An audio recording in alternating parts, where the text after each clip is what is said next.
Hello friends, welcome back to my channel. I am Shivam. So, how are you guys?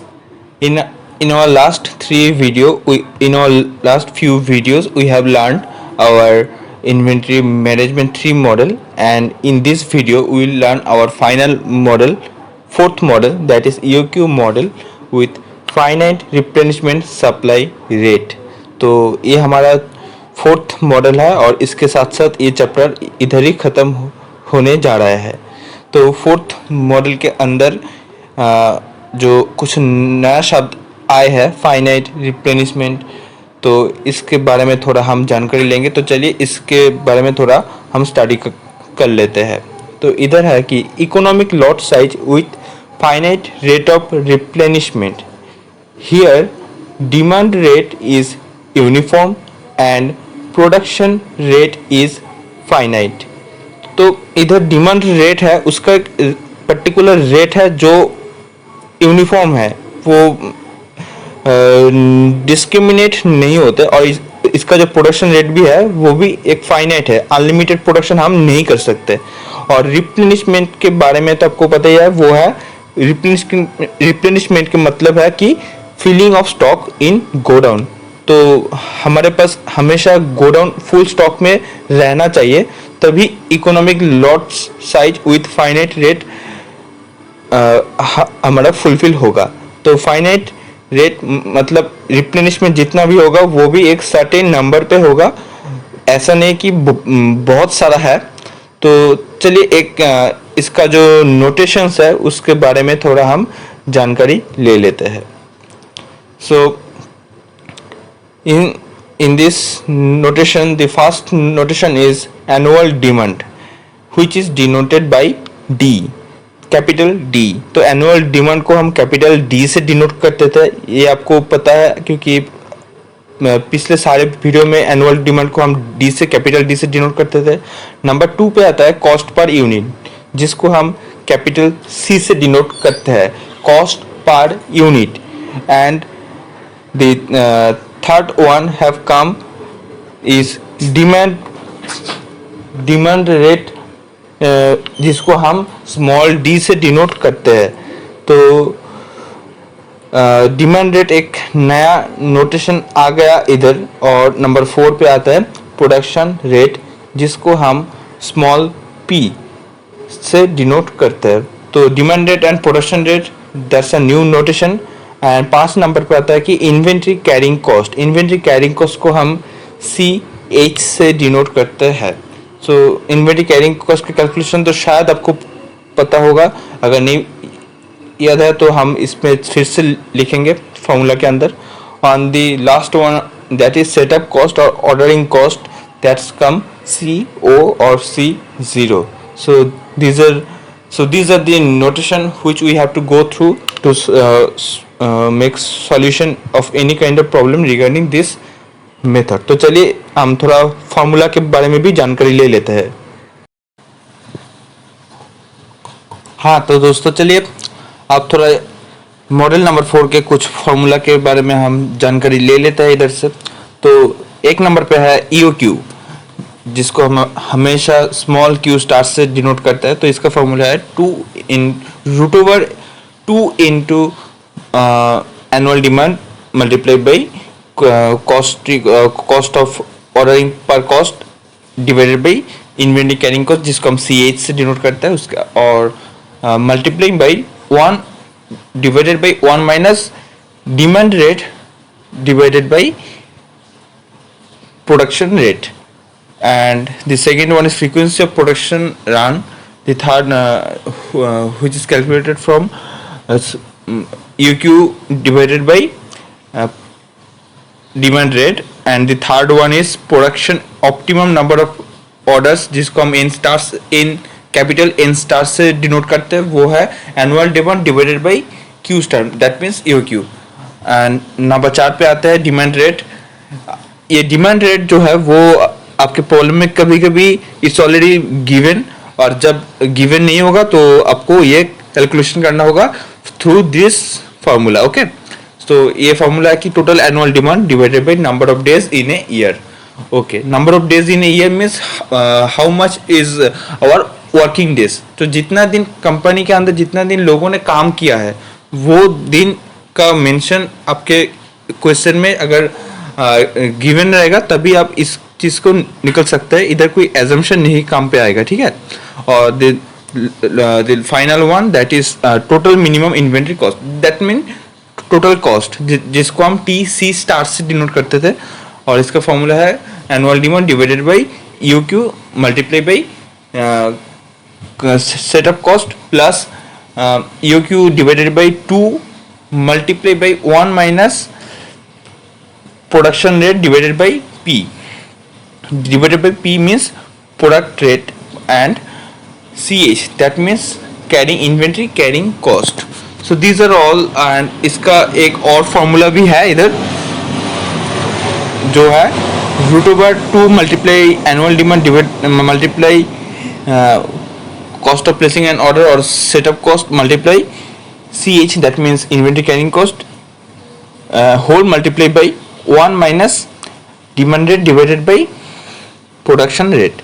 So these are all formula, and now we will go through a particular solution. So तो चलिए देखते हैं, एक problem है इधर, तो इसी problem को सॉल्व करने के थ्रू हमको ये पूरा कॉन्सेप्ट जो है वो समझ में आ जाएगा।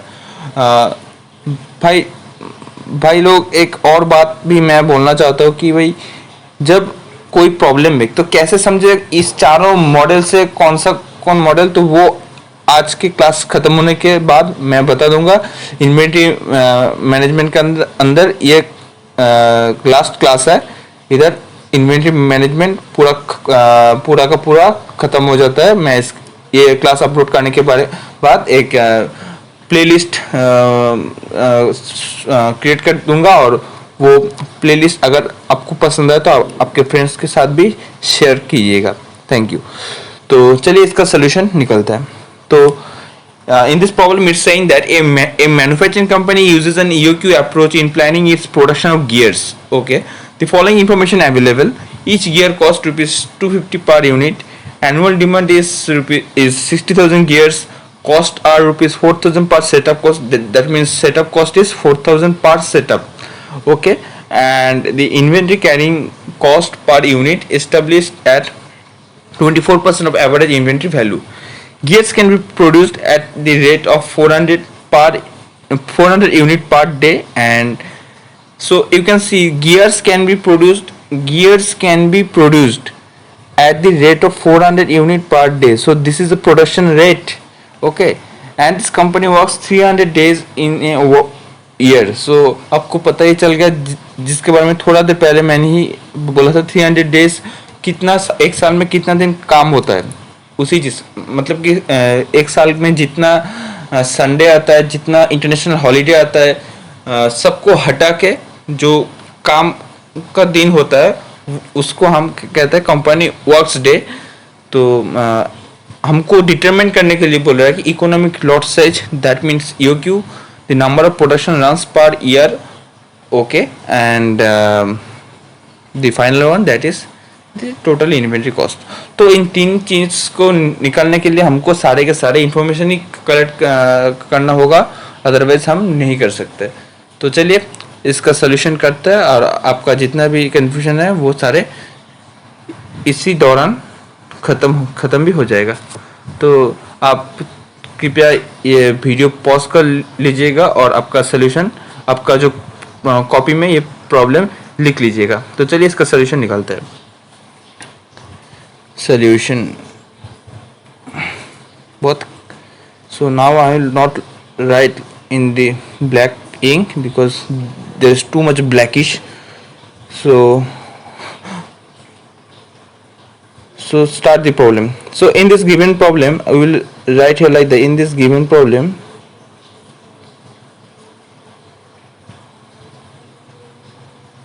we have to go through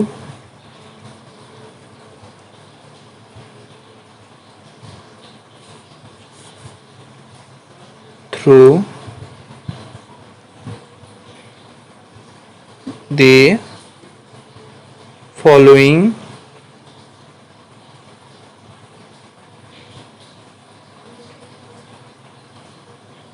notations.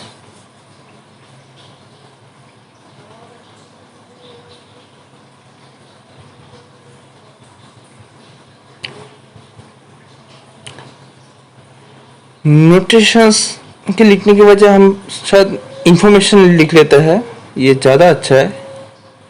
Following information okay. तो चलिए जल्दी जल्दी लिख लेते हैं सारी के सारी information. That is annual demand. Annual demand जो है वो है 60,000 ईयर, जिसको हम डी से डिनोट करते हैं, वो है 60,000 ईयर्स. ओके. इसके बाद आता है cost per unit. Cost per unit भी बोला गया था. कॉस्ट पर यूनिट जो इधर है to each year cost 250 per unit. तो चलिए ये है 250 per unit, ₹250. Okay. The third one is ordering cost, जिसको हम CO से डिनोट करते हैं. That is ₹4,000. And inventory carrying cost, जहाँ से आते हैं इन्वेंट्री कैरिंग कॉस्ट, हमको कैलकुलेशन करना पड़ता है कि 25%, 20 how much it was, I forget, 24% है. इस 24%. So inventory carrying cost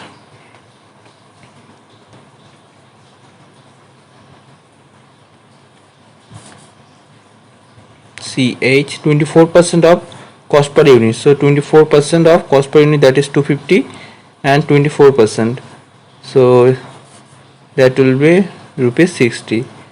Okay. So here is all notification now.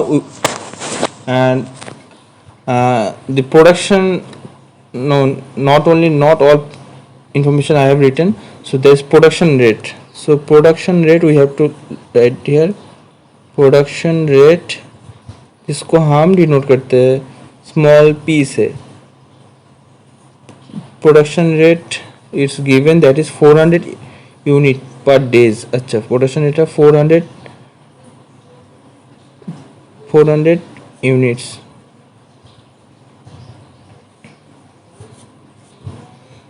And इधर है demand rate.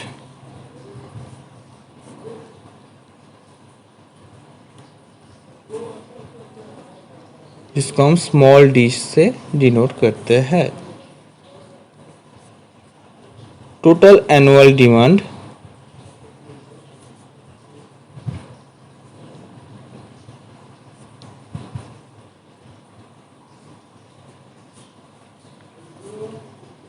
And number of days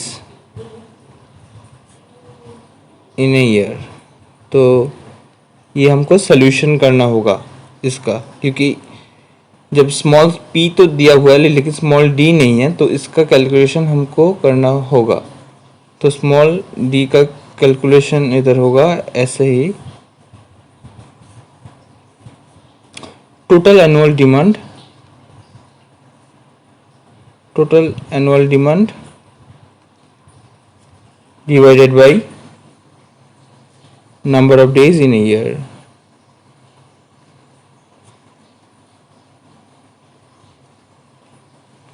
So total annual demand is given, that is 60,000 years, and number of days, that is 300 days. So 60,000 years, that is divided by 300. So 200 years is our demand rate. 200 years is our demand rate. Okay, so here it is all about the information given. So now we will start our each and every solution one by one. So we will here write accordingly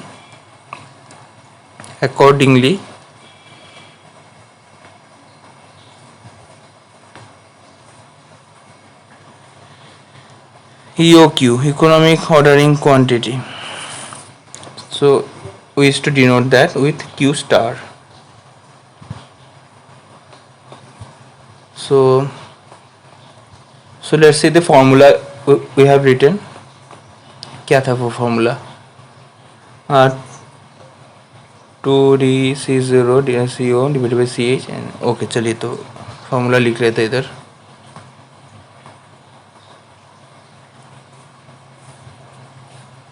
2DCO divided by CH multiply by 1 minus 1 divided by 1 minus D by P. सही लिखे ना हम? तो चलिए एक बार और check कर लेते हैं. अगर 1 minus 1 minus D by P तो ठीक ही है. तो चलिए इसका सोल्यूशन भी निकलते हैं.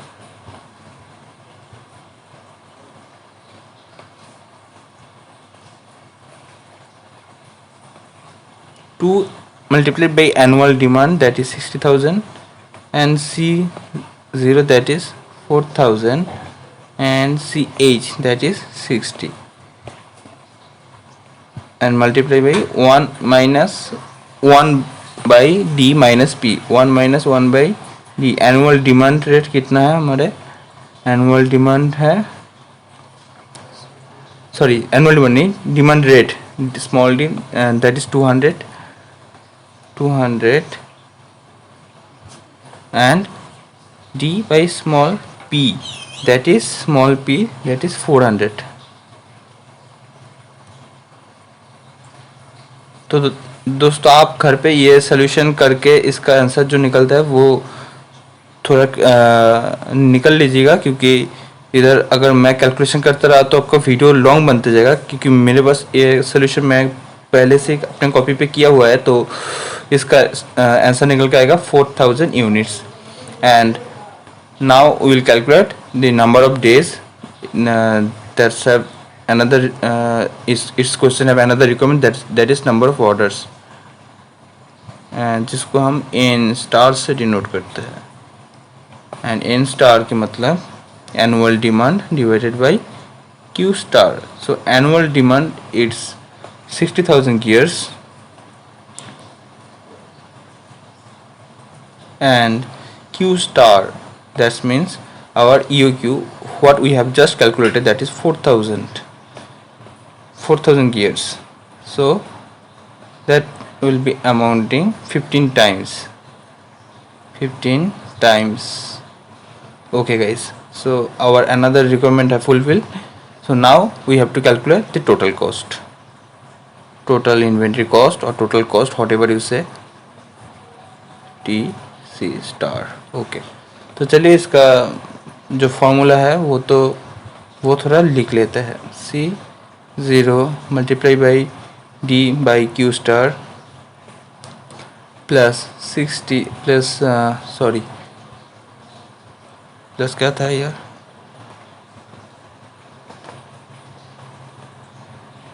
हाँ plus CH plus Q terminal 2. चलिए ये भी लिख लेता है.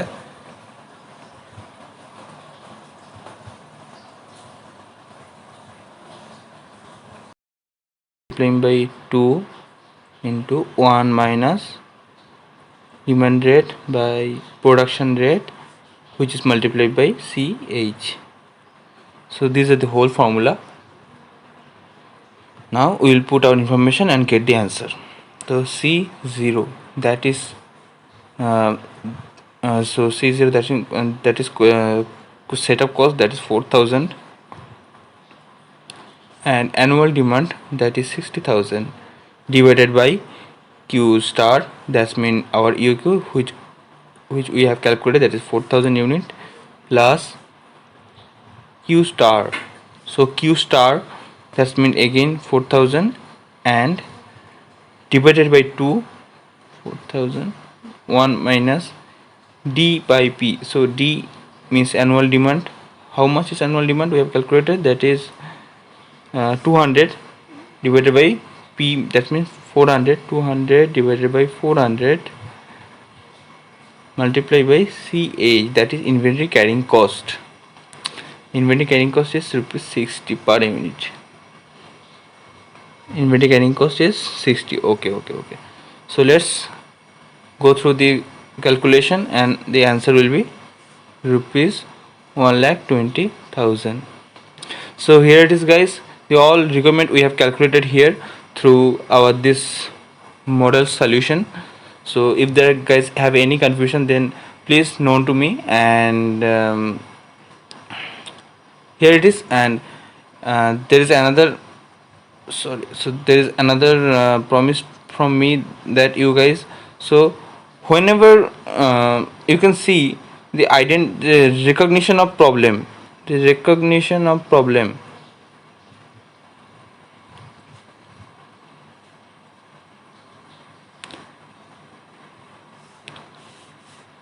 नंबर वन, जब बेसिक मॉडल आपको क्वेश्चन में दिया होगा तो आपको कोई इन्फॉर्मेशन कोई एक्स्ट्रा इन्फॉर्मेशन क्वेश्चन में दिया नहीं रहेगा, तो आपको समझ आ जाएगा कि बेसिक एक प्रॉब्लम है. अगर आपकी क्वेश्चन में कोई शॉर्टेज अलाउ, मतलब कि अगर आपकी क्वेश्चन में कुछ ऐसी इन्फॉर्मेशन दिया हुआ रहेगा कि इधर प्राइस डिस्काउंट, कुछ डिस्काउंट अलाउ हो रहा है या कुछ शॉर्टेज हो रहा है, शॉर्टेज के मतलब कैसे आपको समझ आएगा कि उधर मैक्सिमम इन्वेंट्री लेवल कितना है, वो आपके क्वेश्चन में दिया हुआ रहेगा. मैक्सिमम इन्वेंट्री लेवल कितना है वो आपसे पूछा जाएगा. जब ऐसी कुछ मतलब कि ऐसी कुछ certain maximum inventory level, this kind of certain recognition code will be given in question, maximum inventory level, if this kind of things asked, because this kind of thing if do not ask in your question, then you can't recognize that is that problem from shortage allowed or any other model. So maximum inventory, maximum inventory storage, so that means, so this problem have come our model 2, means shortage allowed. The next one is if there is any word related discount, so you can surely that is from model 3, कितना price discount allowed है. और अगर कोई ऐसा information दिया हुआ रहेगा कि प्रोडक्शन रेट,